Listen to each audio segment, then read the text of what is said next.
All right, for our warm-up today, we've got a bit of an upper body, a lower body combination.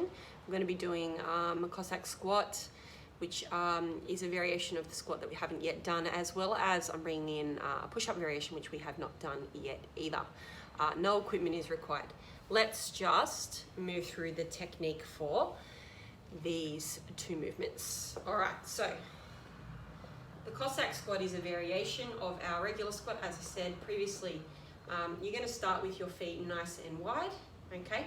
And the idea is to, some of our dancers might be more familiar with this and have a bit of strength and mobility in this area, but the idea is to move laterally, and we're kind of putting most of our body weight onto one leg, okay?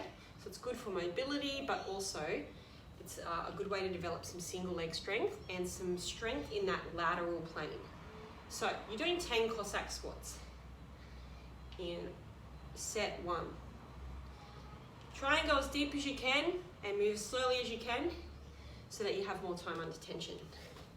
Okay, the second movement is a progression to the push-up. Even if you can do a push-up, it's good to do some tempo work and to move slowly and with control. So we're going to do 4 what we call negative or eccentric push-ups, because actually the phase where you're resisting gravity is what we call the eccentric contraction of the movement. So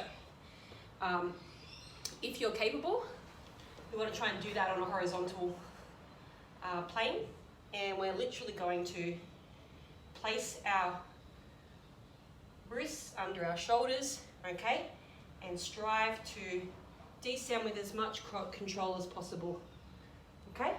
I'm okay with you worming back up, because one way to develop the strength for the push-up is to control the eccentric phase, okay? What we don't want to do is kind of get to here and just drop. So if you're having trouble, we can build an incline. So I've just got a plate here. It's approximately 10 centimeters off the ground. That's going to make it a little bit easier for me to perform the movement with control. Okay, so wrists under the shoulders, slow and controlled as you can. 4 reps, warming up if you have to. Okay, you're going to move through that twice. That is the warm-up that will prepare you for today's workout.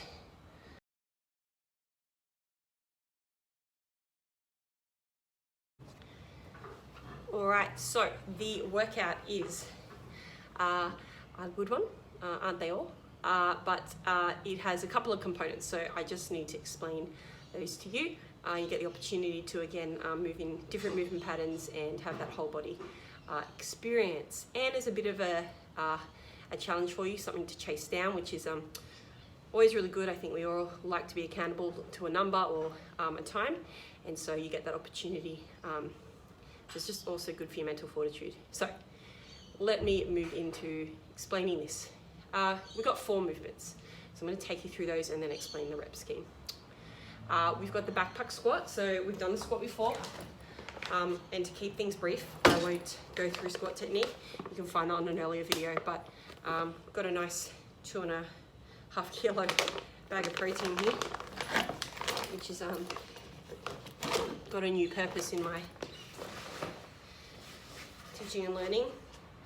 I can't open it, but fill up a backpack, load it up, and we're going to perform our squats to depth. Going to depth is really important to get strength through the entire muscle group, okay?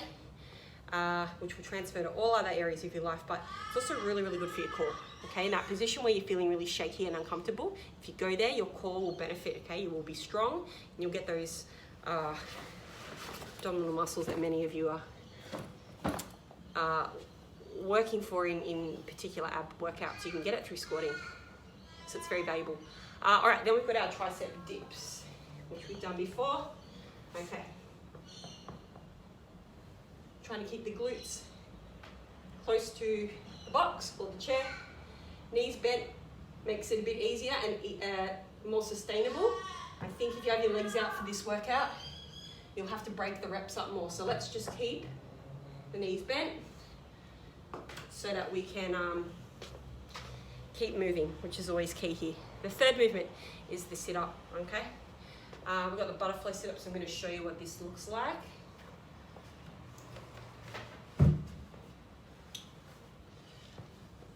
Okay, sitting in the butterfly position with your feet together.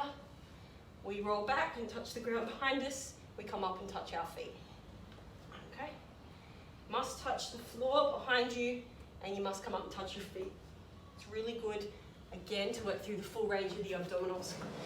If you are having trouble coming out of the sit-up, you could just put a yoga mat behind my back so that my range is reduced. Just gives me a little bit of assistance. But over time, you want to try and progress by removing the prop. All right, the fourth movement is the mountain climber, which again we've done before. Let's revisit this. Hands are shoulder width apart, okay? And we're going to put them under our shoulders, okay? And our elbows, so we've got a nice stacking of the joints there, driving the knees to the chest. If you're up for the challenge, contralateral, opposite knee to elbow. Left knee, right elbow, right knee, left elbow. All right, beautiful. Mountain climber is, again, really good for your core, your abs, especially moving in this direction. It's really good to work the external obliques. And it's also a good cardio piece, so that's why it's there. So how are we doing this? Well, we have an increasing rep scheme for the first 3 movements. So you will do 2 backpack squats, 2 tricep dips, 2 sit-ups, 30 mountain climbers, okay, at the end of every round. Then we move to the round of 4. So 4 backpack squats, 4 tricep dips, 4 sit-ups, another 30 mountain climbers between the round of 6. And 6 squats, dips, sit-ups, again 30 mountain climbers, and so on and so forth until the 7-minute mark. Document where you get up to at the 7-minute mark. So you could be up to the round of 12, in that you finished 10 squats, 10 dips, 10 sit-ups, 30 mountain climbers, and you did 6 backpack squats. Write it down, because you're going to chase that. You're going to do it in reverse and chase that number after 2 minutes rest. So if that's where I got to, I started the round of 12 and I did 6 squats, then I'm going to reverse it. So I'm going to go 6 squats, okay, 30 mountain climbers, and then you can just do the whole thing in reverse. So 10 sit-ups, 10 dips, 10 squats, 30 mountain climbers, 8 sit-ups, 8 dips, 8 squats, 30 mountain climbers, all the way back to 2. Till you've done 2 backpack squats. Now, almost every time I've ever done this, or I've been in a class where someone has done this, they beat their time. So it took you 7 minutes to get up to 6 of the 12 squats. It should take you less than 7 minutes to get that done in reverse, okay? It's just always good to have something to chase. We've had a rest, and sometimes doing the bigger numbers first, the bigger rounds first, when we're fresh, has that kind of benefit that we move through them quicker than we did the first time. So that's always a really good challenge. As I said, it should take you somewhere around the 15 minutes, and include with the warm-up, it's just less than 20 minutes required for that whole workout. Let me know how you go. We'll see you back here next week with another workout. It's spicy. You can see I'm out of breath, so hopefully you guys feel like you're getting fitter.